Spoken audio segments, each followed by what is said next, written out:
Saludos cordiales, bienvenidos a un capítulo más de esta serie para conocer la vida y trayectoria de los políticos, especialmente de los candidatos a la Asamblea Nacional. Este 20 de agosto el Ecuador vivirá una fiesta política y ustedes han venido conociendo que a través de este podcast estamos mostrándoles más allá que las propuestas, la identidad partidista, en la ideología, pues queremos demostrarles la historia que existe, ese lado humano que existe detrás de los políticos. Así que, bienvenidos.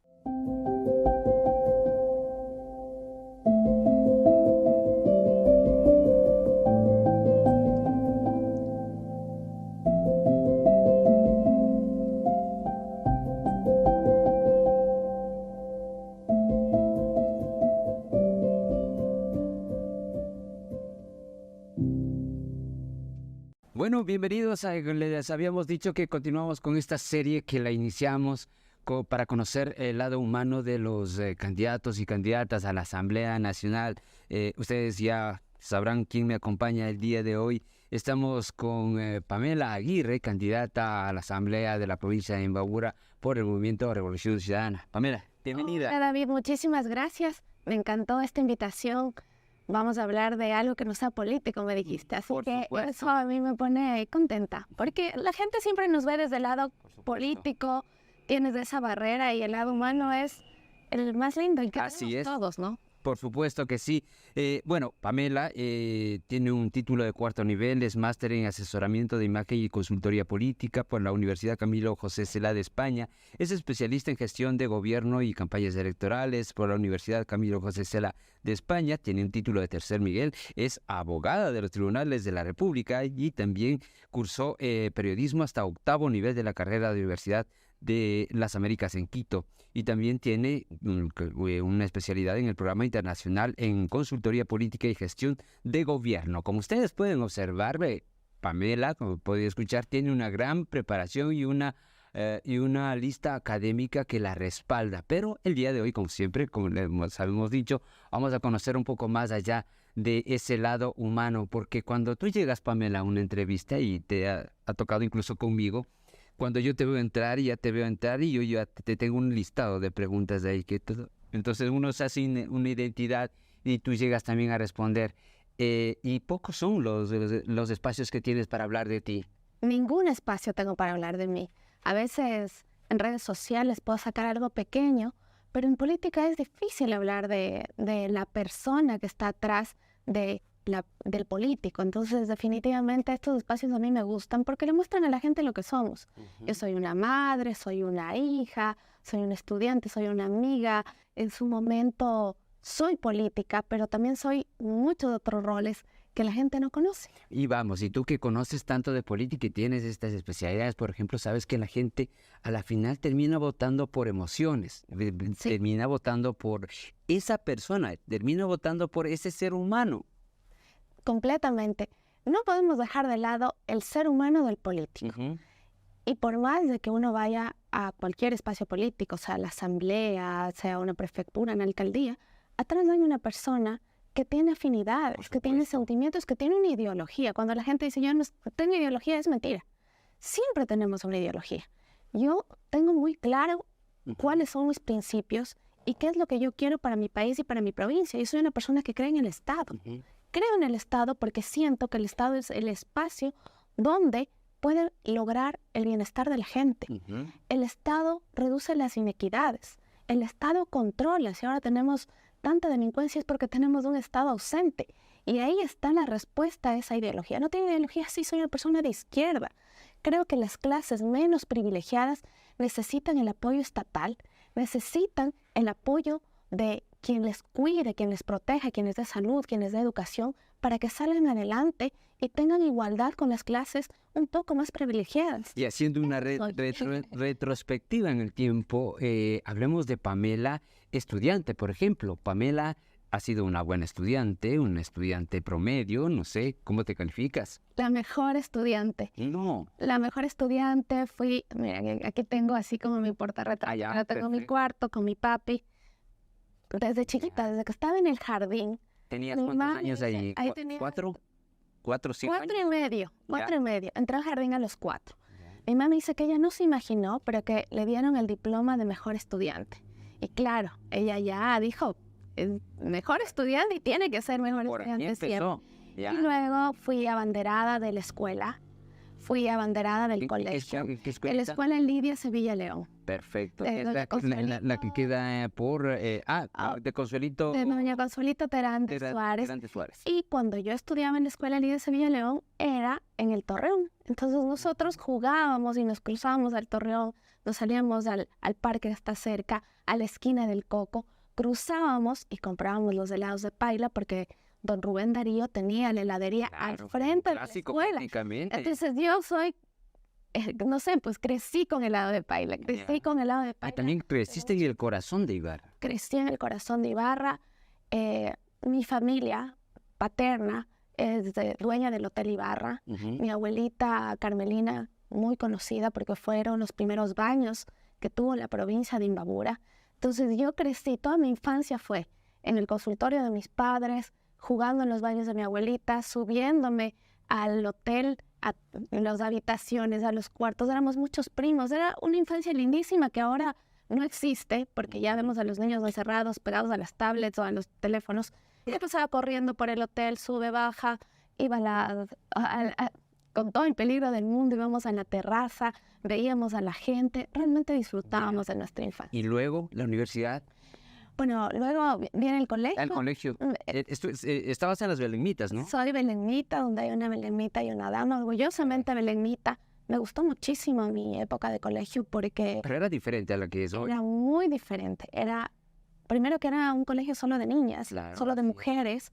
Entonces, ¿Tú estás de acuerdo a propósito de eso, de que existan Colegios colegios de mujeres y colegios de hombres? yo tuve una linda experiencia. Ujú. Sé que eso ya no se da, sé que ahora los colegios son mixtos, pero yo tuve una linda experiencia. A mí me permitió crecer desde el lado de la amiga, de la compañera, las hermanas del Sagrado Corazón de Jesús, las Una hermanas confidente Beneditas, también. confidente. Las hermanas nos inculcaban una serie de valores y nos decían, ustedes tienen que soñar muy alto, tienen que llegar muy alto, no hay límite para ustedes. Y recuerdo que había una belemnita que en algún momento tuvo algún reconocimiento en Quito y nos llevaron a todas en un bus para aplaudirle a quien había sido belemnita de nuestras generaciones y había logrado algo grande. Entonces nos decía, ustedes tienen que ser igual, señoritas, siempre muy bien vestidas con el uniforme, Claro. 4 dedos debajo de las rodillas, cerradas. Y eran muy estrictas, ¿no? Yo recuerdo en Muy esos tiempos, me decían que incluso les medían para Nos que medían. se cumpla eso, ¿no? O sea, no era un discurso, sino que se cumpla. La inspectora Amparito era muy estricta. ¿Y sabe que a mí me gustaba? ¿Te acuerdas de los nombres de casi todos? Claro, de todos me acuerdo, porque todos me formaron. Ya. Yo no puedo ser ingrata con el Cita, con el licenciado Verde Soto, con la Amparito, con las hermanas que me formaron, que me dijeron que no tenía que dejar de soñar en grande. A mí me gustaban mucho las ciencias sociales, pero había esa mala idea de que a sociales van los bajos. Y como yo era buena alumna, Yo también soy sociales. a mí me encantaba sociales, yo quería ir a sociales, así que un día dije, no, yo me cambio a sociales. Mi mamá, no, pero Pese que eres debes de haber física". tenido, y te interrumpo, justo te iba a decir eso, pese que tu familia, cuando es el buen estudiante, el mejor estudiante, tienes una pinta como para físico, matemático o químico, biólogo. Me dijeron, tú tienes que seguir físico. Yo, pero es que yo quiero ir a sociales. No, tú vas a físico. Me cambié y luego mi profesor de matemáticas, el licenciado Verde Soto, muy reconocido, daba clases en el Puesto, Teodoro Gómez, el licenciado Salas, que daba física en el San Francisco, los dos hablaron conmigo y me dijeron, mire, si usted tiene razonamiento matemático, razonamiento físico de la física, si usted entiende la problemática, usted va a poder hacer todo. Usted va a poder leer, usted va a poder entender lo que sea. Así que yo le aconsejo que no se cambie de carrera. Y no me permitieron cambiarme de carrera. Seguí física matemática, me gradué de física matemática, fui abanderada con esa especialización de física matemática y realmente contenta porque aprendí muchísimo y me ayudó a desarrollar un pensamiento lógico que muchas veces es el más difícil de encontrar. Y luego, ¿cuándo empiezas ya a tener esta tendencia, claro, de ideología de izquierda? Entiendo que la universidad. un poco antes, yo gané una beca para estudiar en Francia. Estudié en el Liceo Val de Durance en Pertuis, que es la parte del sur de Francia. Francia, claro. Yo llegué al colegio, a los estudios literarios, porque yo estudié literatura y historia, toda la parte social.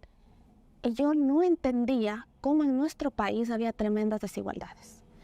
Todos íbamos en el mismo bus, al mismo colegio, comíamos en el mismo restaurante del colegio y a las 5 de la tarde nos regresábamos a nuestras casas. Que no era lujo, ¿no? Sino era un orden establecido, nada más. Exactamente. Porque a veces aquí pueden pensar en que es una jerarquía y no es así. No era así. Todos, los que tenían recursos, los que no tenían recursos, los que vivían afuera, los que vivían dentro de la ciudad, todos iban al mismo colegio, aprendían lo mismo, tenían las mismas oportunidades. Yo no lograba entender quién tenía más recursos y quién tenía menos recursos porque eso no se veía. Aquí yo tenía una realidad donde mis compañeras, unas tenían mucho dinero y otras no tenían nada. A otras no llegaban al fin de mes y les cobraban la pensión y no tenían para pagar, en cambio otras tenían pagado por adelantado. Y cuando llegué a ese colegio que era público, que era gratuito y que era uno de los mejores del sur de Francia, entendí que era la necesidad de un estado presente. Si alguien se enfermaba, tenía seguro. Si ya cumplías la edad de los 60, 65 años, te pagaban tu jubilación. Si no lograbas conseguir empleo, tenías una subvención del Estado hasta lograr conseguir empleo. Es decir, tenías igualdad de oportunidades. Y lo justo. Y lo justo. Sí, porque otra cosa es que también unos tengan más y otros tengan menos en medio de una equidad, ¿no? Porque incluso en medio de la equidad puede haber injusticias. Exactamente, lo que tú dices, David. Todos vivían de manera equitativa. Exacto. Sí, había gente que tenía un poquito más de dinero, otra gente que tenía un poco menos, pero no eran unas brechas. Claro, no eran las brechas. Exacto. Nosotros vemos en Ecuador donde hay gente que tiene millones, miles de millones de dólares en patrimonio y hay gente que no tiene ni para comer en el día. Esa desigualdad no existía. Y eso me permitió conocer un poco más de política, entender cómo Francia llegó a eso, la Revolución Francesa, los movimientos sociales, los sindicatos, todo aquello fue parte de una Francia donde la igualdad, la equidad, hasta son parte sobre ¿no? Es una historia, pues, muy más de 300 años, en la cual se vio muchas luchas sociales. Muy jovencita, parece. Muy jovencita, tenía 16 años. ¿Y ya te interesaste por eso? Y ahí me interesé por la política. Regresaste con seguramente con una visión completamente diferente a la que te fuiste. Regresé tan cambiada en ese sentido, que mi mamá muchas veces me decía, me arrepiento de haberte mandado porque tú tienes unas ideas muy distintas. Entonces yo veía el mundo de una manera muy distinta. Luego entré a la universidad, empecé a estudiar Derecho. Fui alumna de los reconocidos constitucionalistas, Rafael Ollarte, Hernán Salgado. Era muy buena estudiante, siempre tenía muy buenas notas. El doctor Salgado decía, usted es una genia para el derecho, es muy buen estudiante. Y a mí me gustaba, es cierto, sin embargo me faltaba algo. Me faltaba, no sé, cómo lograr que mi carrera tengo una trascendencia dentro de la vida de la gente. Acabé mi carrera de Derecho, estudié simultáneamente periodismo en la Universidad de las Américas. Me gustó muchísimo el periodismo porque creía que los medios, y creo todavía, que los medios de comunicación tienen un rol muy importante para que la ciudadanía se empodere. Las mujeres se empoderen, los trabajadores, Y puedes ayudar a mucha gente. Los medios, los periodistas... Creo que somos el canal conductor de muchas cosas que pueden ser posibles y que teniendo la posición que tienes hoy tú, puedes canalizarla y puedes ayudar a mucha gente. Completamente. Yo creo en una comunicación responsable, en una comunicación que busque no solo entretener, sino informar, sino crear una serie de conocimientos a la gente. La comunicación es importantísima para que los pueblos salgan del subdesarrollo. La necesidad de medios públicos, que no es un tema solo de Ecuador. Estados Unidos tiene medios públicos, Europa tiene medios públicos, ¿no? La BBC de Londres. Claro, es el mejor ejemplo de una cadena internacional, porque ni siquiera es ya local, de una información pública. Pero lastimosamente, Ecuador no es todavía el escenario para una información pública o medios públicos. Deberíamos caminar a eso. Si la BBC de Londres tiene ese impacto, es necesario que nosotros también Te empecemos quedó a creer. mucho eso de que nunca dejes de soñar, porque me agrada cómo te sueñas y la verdad es que yo he estado en esto 24 años de mi vida y claro, yo también quisiera lo que tú dices, ¿no? Aunque no sueño tan alto como tú, pero me agrada porque hay cosas que sí son posibles. Son completamente posibles, David. Yo creo que los ecuatorianos somos muy inteligentes, tenemos muchísimas capacidades.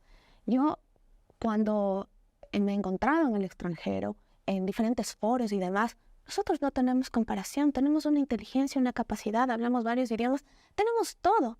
Lo que nos falta es organizarnos, lo que nos falta es tener más presencia en el Estado. La comunicación necesita apoyo estatal. Mira cómo logras tener equipos, etcétera, cámaras y demás si no tienes un apoyo estatal. Necesitas que el propio Estado también te Es que es una contrate, fuerte que inversión. hagas productos comunicacionales. Mira que los productos comunicacionales importantes de turismo deberían salir de los propios medios públicos ecuatorianos. Claro, porque además Buenos productos, claro, obviamente. porque se trata de promocionar tu país y sería una gran ayuda. Bueno, Mira, pero esa es la- Pame, estás caminando en la universidad, te gradúas y Y, bueno, esta es una historia muy fuerte. Yo me gradúo y consigo un trabajo, me refieren, paso una serie de pruebas en el Banco del Pichincha. ya. Y yo me convierto creo que tenía 23 años, en auditora legal nacional del Banco del Pichincha. Ya. Yo manejaba como 120 abogados de Quito, de Guayaquil, de Cuenca, siempre estaba viajando. No, pero esta es una responsabilidad muy grande. Muy Y grande. estabas recién graduada. Estaba recién graduada, Ya. toda la apertura de quien fue mi jefe, Alfonso Cabrera, muy bien en el banco. Ya. Yo no puedo decir que a mí me iba mal en el banco, me iba muy bien, tenía excelente trato con los clientes, con los abogados, con los directivos, pero David, me faltaba algo y no sé qué era ese algo. Tenía un excelente sueldo, muy buen sueldo. Seguramente viajabas, Viajaba tenías buenas muchísimo, relaciones sociales, tenía buenas relaciones sociales. buen trato. Salía Seguramente mucho tu del sueldo país. no era malo. Era muy bueno, tenía un mes de vacaciones más o menos, entonces 15 días me iba a un lado, 15 días me iba a otro lado, estaba soltera, no tenía hijos, no quería casarme, así que pasaba en esas. Sin embargo, me Era el faltaba, paraíso, Pamela. podría llamarse que el paraíso, Muy bien. pero me faltaba algo, no estaba feliz. Hasta que, obviamente, la Revolución Ciudadana llegó a mi vida a través de los enlaces ciudadanos. Empecé a ver, pasó lo del 30S, fue muy cerca de mi casa, yo vivía por el Quito Tenis. Ya. Escuchaba todo eso y dije, algo está pasando en el país. Y empecé a involucrarme de lleno. Mandé mi hoja de vida a la Presidencia de la República, a la Secretaría de Comunicación, a todo lado, y me dijeron, Y seguramente dijeron, aquí hay una señorita del Banco del Pichincha, nuestro aliado, y seguramente quiere formar parte de la revolución. o sea, leyeron mi O sea, no, me dijeron, usted tiene un gran no te hace mi ironía.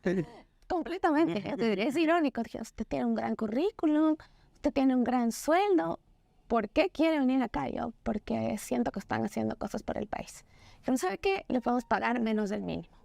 Usted va a tener un contrato de servicios ocasionales, usted va a ayudarnos en todo lo que es temas de producción, usted va a pasarnos los cafés, va a limpiar, va a arreglar, va a... Todo lo que no hacías antes. Todo lo que no hacía. Era jefa de Ya, perfecto. 120 abogados y no, aquí yo entré a pasar cafés y dije, ¿Y decidiste aceptaste? sí, acepté. Mi mamá, mi papá, un grito en el cielo, pero ¿cómo?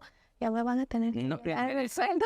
No les vas a quitar la razón a tus padres, porque, Tenía mucha razón en parte. claro, en parte sí, porque uno lo que quiere para sus hijos es que cada vez vaya subiendo. Exactamente. Y si ya estás aquí, quisieras que suba un poco más, pero no te imaginas, no estoy aceptando un puesto menor y Mucho encima menor. involucrándose en un proceso político del que nuestros padres quieren que estemos lo más lejos posible.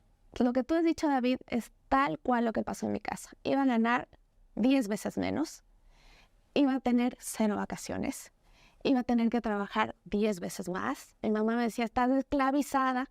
Y 2, meterte en la política. Mi familia no es política. Mi familia, Claro, no. mis papás son médicos, mis abuelos han sido emprendedores, tienen cualquier carrera, pero no son políticos. Y yo, bueno, voy a involucrarme en un proyecto político. No les gustó inicialmente la idea, pero en el camino yo fui llevándoles a lo que significaba eso. Entonces, cuando venía un ministro y dialogaba con nosotros, nos contaba que inauguraron escuelas, que inauguraron hospitales, que están luchando contra la inseguridad, y todo eran logros, todo era alegría. Y no solo venían los ministros, venía la gente de a pie. Entrevistaban a muchos ciudadanos y decían, mire, yo soy de tal comunidad, soy de tal provincia y me cambió la vida porque me dieron un crédito, porque pasó esto, porque la CFN nos ayudó con el emprendimiento. Tantas cosas que hacía la Revolución Ciudadana que yo me iba muy contenta a mi casa, cansada pero contenta. Ganaba muy mal pero contenta. Y luego, obviamente, quien fue secretaria de la política en ese instante, Soledad Buendía, me dijo, me gusta mucho tu trabajo, quiero que me acompañes en la Asamblea Nacional. Y empecé como asistente en la Asamblea, luego fui asesora, fui secretaria de comisión. Bueno, y vienes ascendiendo a eso, y entiendo, vienes ascendiendo también en conocimientos, en un proceso de capacitación, de inducción a lo que es el proceso político y todo lo demás, y terminas luego en un proceso tan polémico, podríamos llamarlo así, porque fue polémico, porque muy polémico. De la noche a la mañana nos enteramos, el país, a quienes te conocíamos, sí, pero el país entero de que había una chica que andaba por el Ecuador recolectando firmas para que el ciudadano Rafael Correa sea nuevamente presidente de la República. Y claro, y ahí sí te soy sincero, yo te conocía y decía, ¿es la misma Pamela? O sea, ¿qué pasó? ¿A qué horas pasó todo esto? Todo esto tiene una historia jurídica y política por detrás. Uh-huh. El expresidente Correa solicita a la Asamblea Nacional que no permita la reelección dentro de las enmiendas que fueron presentadas por los asambleístas de la bancada de la Revolución Ciudadana de ese tiempo, bancada 2013 a 2017. A pesar de que se hizo un proceso ciudadano durante 12 meses y la ciudadanía decía que se reelija. La verdad, la palabra correcta para mí y de todo lo que analizamos es postulación indefinida, porque él podía lanzarse de candidato, pero podía perder. Claro.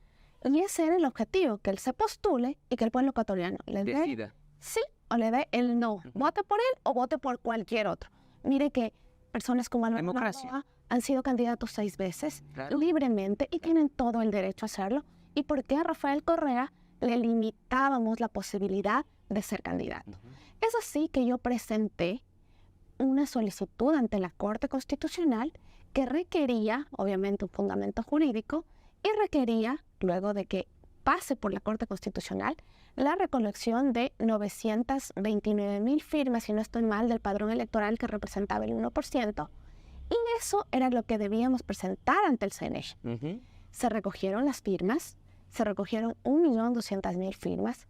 ¿Cómo lo hicimos? Que todo el mundo me pregunta, ¿cómo lo hizo? Que con $3,000, que no. Eso ha sido como lo que mucha gente me ha dicho, y se lo ha hecho con mucha voluntad ciudadana, David. Es que aquí se puede hacer muchas cosas con un trabajo de hormiga, porque los procesos sociales se construyen así. Y en eso yo comprendo muy bien y mal haríamos de entrar en esos detalles, porque son procesos sociales y políticos también que se les puede ir construyendo. Es posible eso. Mire, yo renuncié a la Asamblea Nacional y lo que hice fue contactarme con todos los ciudadanos que escribían en mis redes sociales, con todos quienes fueron asambleístas o eran asambleístas, determinadas autoridades. Me decían, mire, pásenme los formularios, yo quiero firmar, mi familia quiere firmar, mi amigo quiere firmar, mi colectivo quiere firmar. Y así yo mandaba formularios y ellos me mandaban por floating vapor. Lo que mucha gente no entiende es cómo tú te conviertes en la líder de ese proceso. ¿Por qué? Y te digo sinceramente, porque para ese proceso ya se suman grandes pensadores de la misma Revolución Ciudadana, exministros, es decir, gente muy conocida y reconocida que tienen peso incluso político, y nunca abandonó el liderazgo Pamela Aguirre, siendo, en el caso de la provincia de Imbabura, la imbabureña que lideró un proceso que connotó la atención del país. David, yo entré desde el punto de vista técnico. Yo hice toda la presentación ante la Corte Constitucional. Yo era la abogada que sustentaba el proceso. Y como abogada me invitaron a algunas entrevistas en medios de comunicación. Y yo no sé si les gusté, no les gusté, pero impactaba. Entonces, cada vez que yo iba a un medio, era tendencia de 2, 3, 4 días, porque de lo que se trataba en los medios de comunicación era sobre la reelección de un personaje que, si bien es cierto, era muy querido por un sector de la población, también era no querido por otro sector de la población, más pequeño, pero existía esta dualidad. Entonces, el hecho de que esta persona vuelva a ser candidato le ponía al país con los pelos de punta. El mismo presidente Guillermo Lasso, él empezó en cambio a recoger firmas, a recorrer por todo lado, a decir que no se lance Rafael Correa. Entonces, él se convirtió de cierta forma en mi contraparte en una lucha que era ciudadana, porque al fin y al cabo yo no era política, David. Yo era una abogada técnica, parte de la Asamblea Nacional, que renunció para lograr este proceso ciudadano. ¿Y cómo lo hice? Hasta ahora yo no sé, es una incógnita. Pero a la final... Es porque era joven, porque se me veía muy niña, se me veía amable, no sé. Pero a la final terminaste lográndolo, pero Rafael te dijo, ¿no? Luego de ese gran trabajo, Ojo, ¿cómo pone énfasis? Gran trabajo. Luego de ese gran trabajo, querido Mashi, que hubiera tenido una respuesta muy distinta del pueblo ecuatoriano. Seguramente hubiera ganado. Las obras que estaban pendientes se hubieran concluido. Esas escuelas del milenio que ahora están abandonadas, ahora ya tendrían generaciones de niños, de jóvenes graduándose.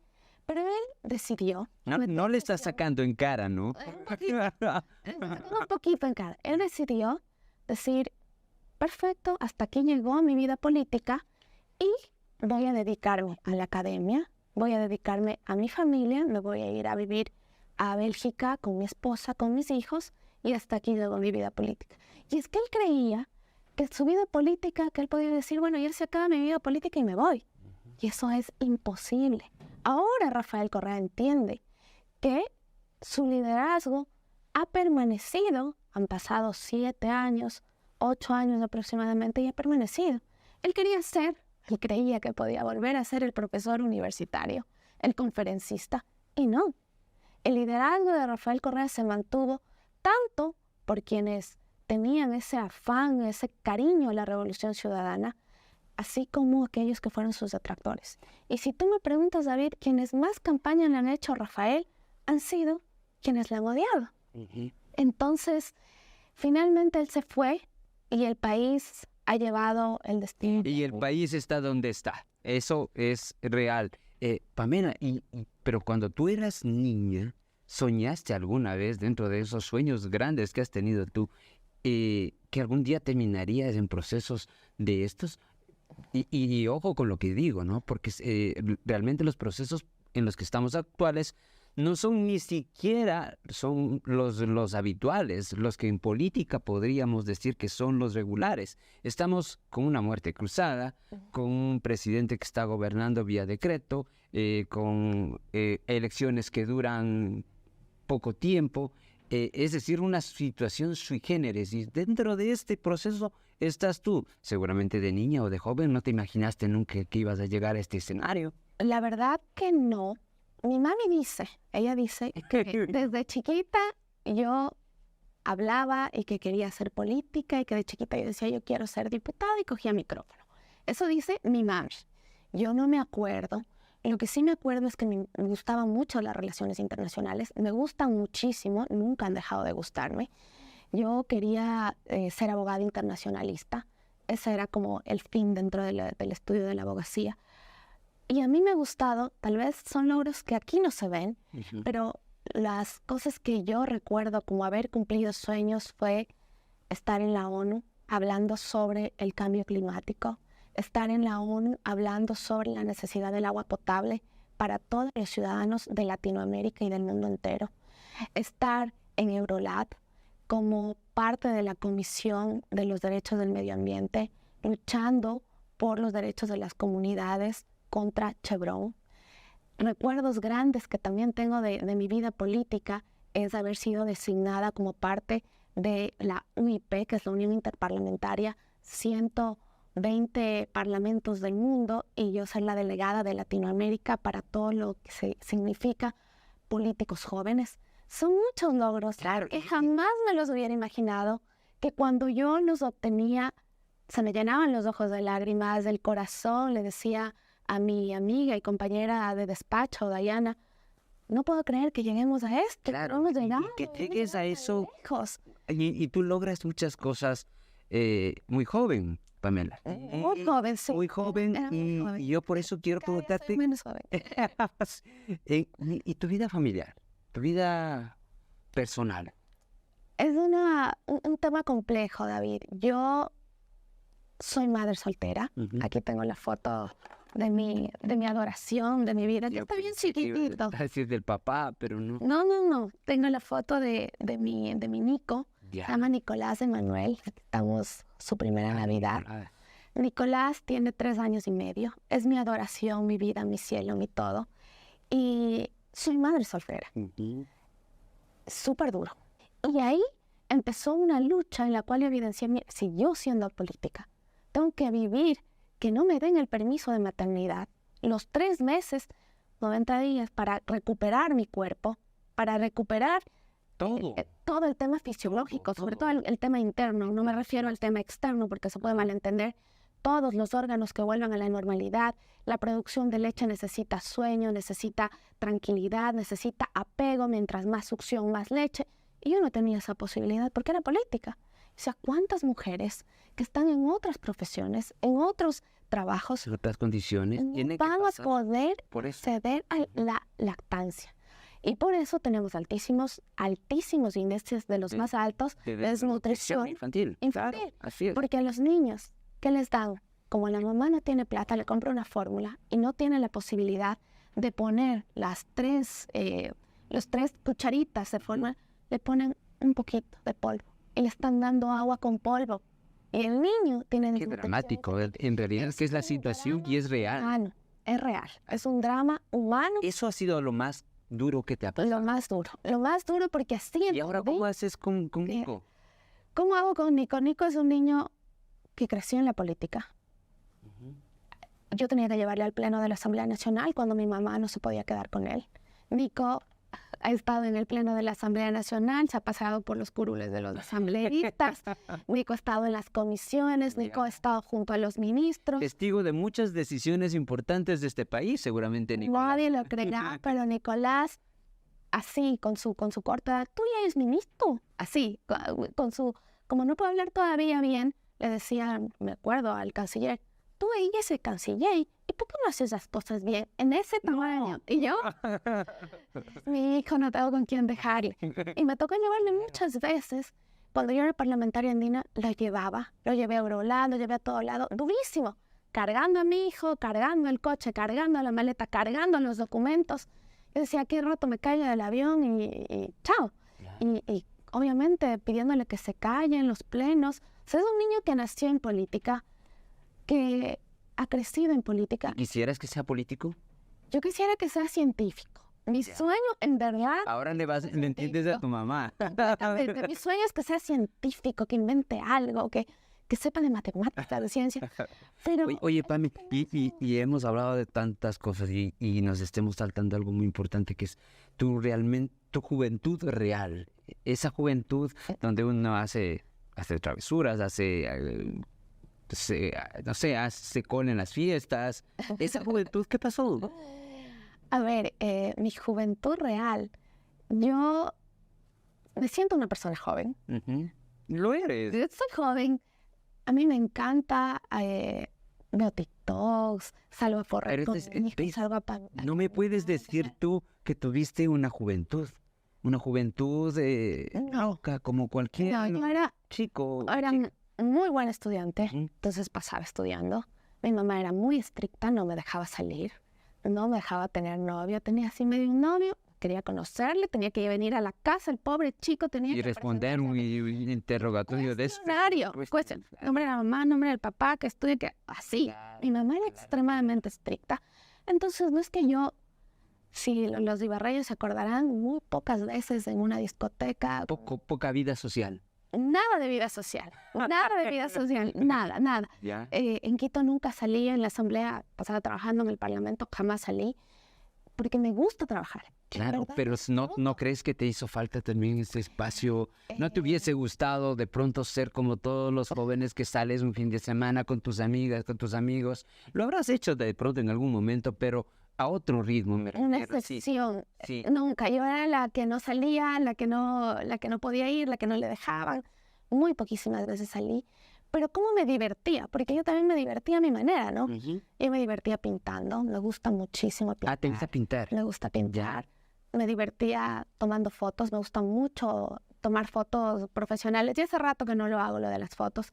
Viajé mucho por Y Ecuador. la fotografía es una terapia Gracias. realmente relajante, que te Exactamente. da además muchas satisfacciones y aprendes mucho. Realmente hay muchas teorías que los fotógrafos tenemos o tienen, porque a mí también me gusta la fotografía, Entiendo. tenemos una visión diferente de las cosas. Pero bien Completamente. mencionamos. La fotografía me hizo conocer todo mi país. Yo recorrí el país entero antes de ser política y yo conozco la realidad de cada una de las provincias. Iba a Esmeraldas y veía lo difícil que era llegar. O sea, no es que a mí me contaron cómo era el país. Ujú. Yo lo viví con ojos de periodista. Mi profesora de crónicas, Ivonne Guzmán, nos decía que tenemos que escribir y teníamos que escribir la realidad. Y a mí me gusta mucho, mucho, mucho Kapuczynski, que es uno de los El mejores, padre de los periodistas. el padre de los periodistas, un gran cronista. Y él escribía sobre África, ¿no? Y detallaba cada cosa, que León, que caminaba, que las ciudades. Claro, que prácticamente te llevaba y es una forma, la crónica es una forma de hacerte vivir y es escribir con todos los sentidos. Es una forma realmente muy, muy grande de abrir todos los sentidos y vivir, vivir y hacerle vivir a quien está leyendo. Completamente. Tú sentías lo que él contaba que comía, hasta el sabor lo sentías, por la forma que escribía Kapuczynski. Ujú. Y eso a mí me marcó. Entonces yo recorría con mi cámara, escribía crónicas y veía la realidad del país. Y en verdad, cuando llegó el gobierno de la Revolución Ciudadana, yo decía, Dios mío, esto es otra cosa. ¿Cómo se construyen hidroeléctricas? Cuando yo recorrí el país no había luz. No había luz. Me refiero a que no había electricidad permanentemente. Había Claro. cortes de energía, no es que vivíamos Una forma. completamente en oscuras. Es Así una es. forma de decirlo, que nosotros teníamos una poca capacidad de generación de energía eléctrica. Y luego llegamos a vender energía eléctrica. Las carreteras eran de 2, 3 carriles, existían sí, pero no eran las autopistas como la de la ruta Collas hasta llegar a Otavalo, de 6 carriles. Todo eso, yo viví esa transformación y por eso me convencí de este proyecto político. Y David, mucha gente me ha dicho, es que ella es una fanática correísta. Yo soy realmente fanática de la revolución ciudadana y del cambio que hizo en el país. Ujú. Y tener admiración, cariño a un proyecto político, no a personas, sino a proyectos políticos que cambiaron la vida de la gente es muy distinto. Cuando yo paso por la Panamericana, cuando yo voy a una escuela del Milenio, mire que uno de los candidatos dentro de mi lista estudió en la escuela del Milenio de Cotacachi. Él me dice que tenía desayuno. La de que queda por ahí Mantad. Sí, la Jatana Huasi, la que Sí, queda sí, por sí, ahí sí, Mantad, sí, sí. Que está hoy. abandonada y destruida.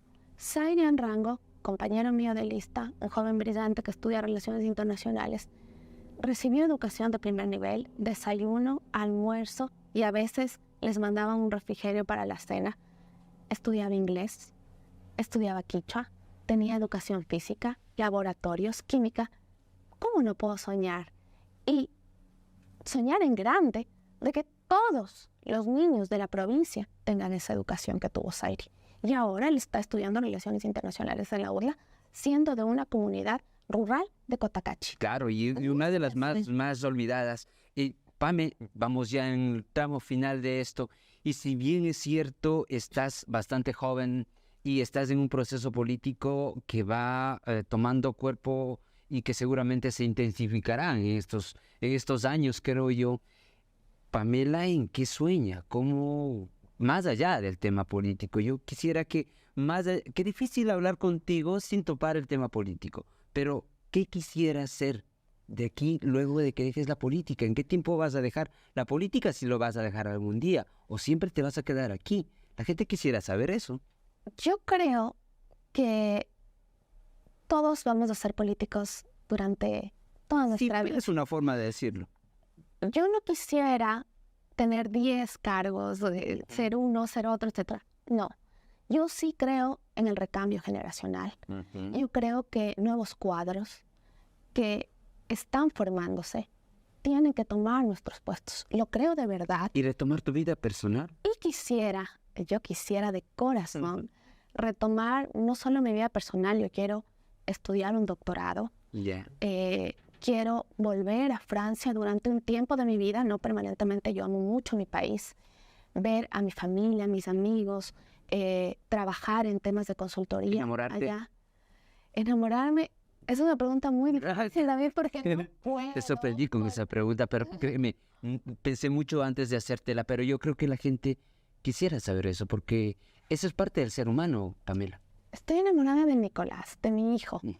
Todavía no he sentido ese amor de pareja. Puede ser, quién sabe, que cuando ya esté libre de la política pueda lograrlo. O incluso dentro de la política, porque tú sabes que dentro de este proceso puedes encontrar a alguien. Hay mucho trabajo que hacer, entonces ese pobre ser humano va a sentirse esclavizado. O eres una de las personas que no les gusta los compromisos.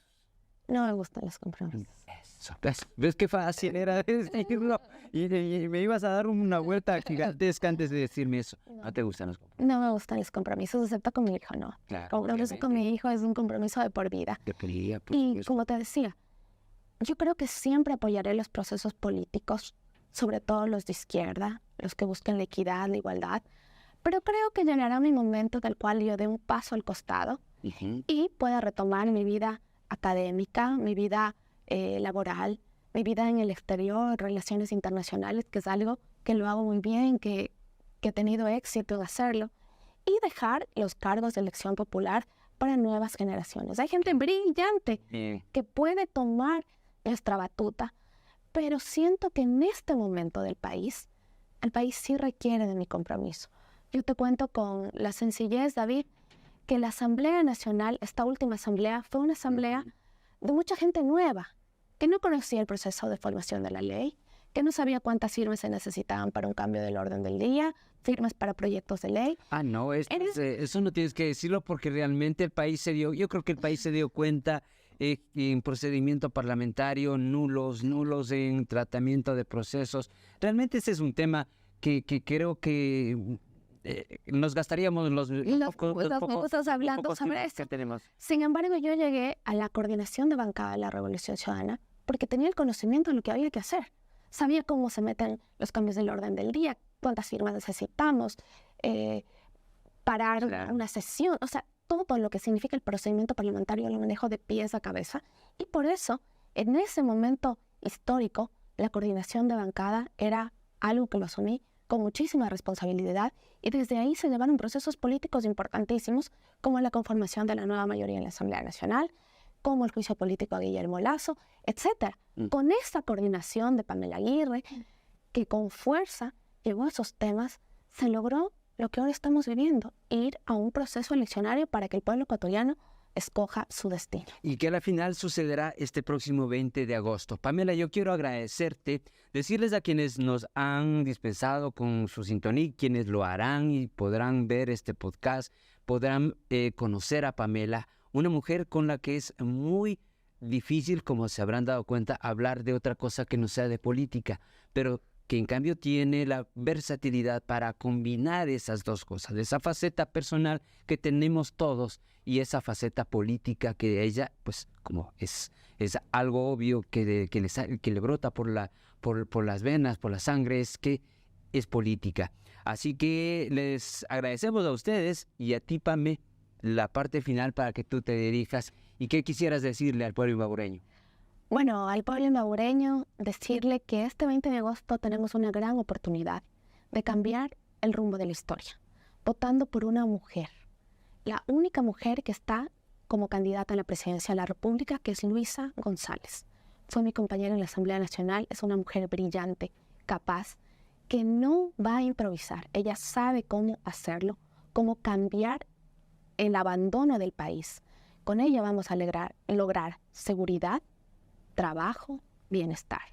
este 20 de agosto, todito 5, la lista de la Revolución Ciudadana, porque sabemos cómo hacerlo y tenemos comprobado que durante la administración de la Revolución Ciudadana existieron obras y derechos para la gente. Y en Imbabura, no se diga, aquí se invirtieron $1.000 millones.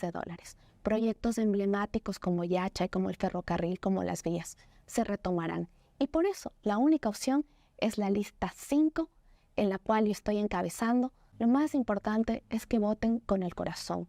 No voten por odio, voten por un país mejor. Y ese país que queremos es un Ecuador de trabajo y de bienestar. Con Luisa y Andrés tendremos patria otra vez. Hemos dialogado con Pamela Aguirre, imbabureña, joven, profesional, abogada, periodista y sobre todo política, pero también madre. Ahora ustedes tienen lo que siempre les decimos al final. Ustedes tienen el poder. Hasta la próxima.